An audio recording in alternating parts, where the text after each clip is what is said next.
It's a new day on Tesla Shorts Time, daily, episode 474. Patrick here in Vancouver. It's May 16th, 2026. Plenty going on in EV land. Let's get to it. Tesla's 70 Cybercabs now sitting at Giga Texas show the robotaxi program shifting from prototypes to volume preparation. 70 Cybercabs parked together mark the largest visible concentration yet at the Texas factory. This suggests Tesla is moving past low-volume testing and into the logistics of scaling a driverless fleet. The gathering also hints at ongoing validation work before wider deployment. While the robotaxi program focuses on fleet readiness, Tesla's other autonomy-adjacent project is also showing steady movement. Tesla's humanoid robot shared new footage of its latest movements and tasks. The clip continues the steady drip of progress updates that keep the Optimus timeline in public view. Viewers are watching for signs of improved dexterity and real-world utility. Autonomy hardware and software also matter to buyers deciding on long-term vehicle purchases. Regulators in Flanders approved limited testing of FSD supervised in one vehicle. The move follows similar approval in the Netherlands and expands the number of European jurisdictions where the software can operate under supervision. It keeps Tesla's regulatory progress incremental but steady. While regulators weigh autonomy features, some buyers are already questioning how much hardware to pay for upfront. Early reviews of the cheaper Model Y detail which features were removed or downgraded to hit the lower price point. The changes include simpler interior materials and reduced driver assistance hardware.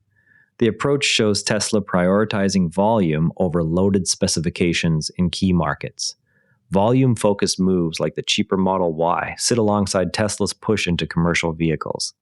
New fleet commitments are pushing the Semi into larger-scale commercial evaluation. The orders represent the first serious test of whether the truck can capture meaningful share in heavy-duty electric hauling. Success here would open a sizable new revenue stream beyond passenger vehicles. Even as fleet ambitions grow, early production vehicles still surface occasional issues. Tesla's app still recognizes the old handle and redirects it automatically.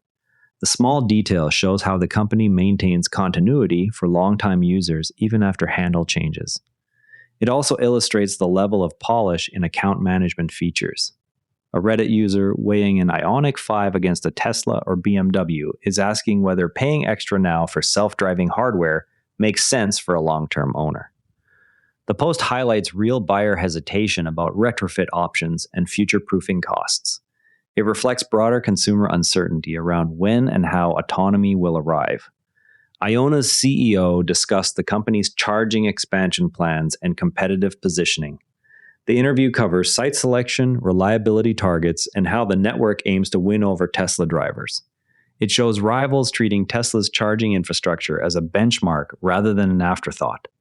A buyer who preferred the Model Y's driving experience ultimately chose not to switch to Ford's electric SUV. The deciding factor was the return of physical buttons on the Mach-E, which clashed with the owner's preference for Tesla's minimalist interface. The story underscores how control layout remains a meaningful differentiator for some shoppers. The chief financial officer executed a planned sale of shares worth roughly $1.35 million. Such transactions are routine under preset trading plans, yet they still draw attention amid ongoing questions about insider sentiment. The sale does not alter the company's operational trajectory, but adds to the public record of executive holdings. Now, one thing worth watching is an early production vehicle issue that left an owner waiting for service. A Cybertruck owner encountered a power electronics fault that stranded the vehicle at roughly 31,000 miles. Tesla granted complimentary supercharging access during the repair wait, softening the immediate inconvenience.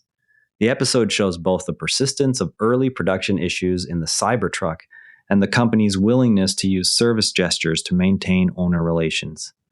A newly published patent describes a revised interior clip design aimed at cutting down on cabin noise.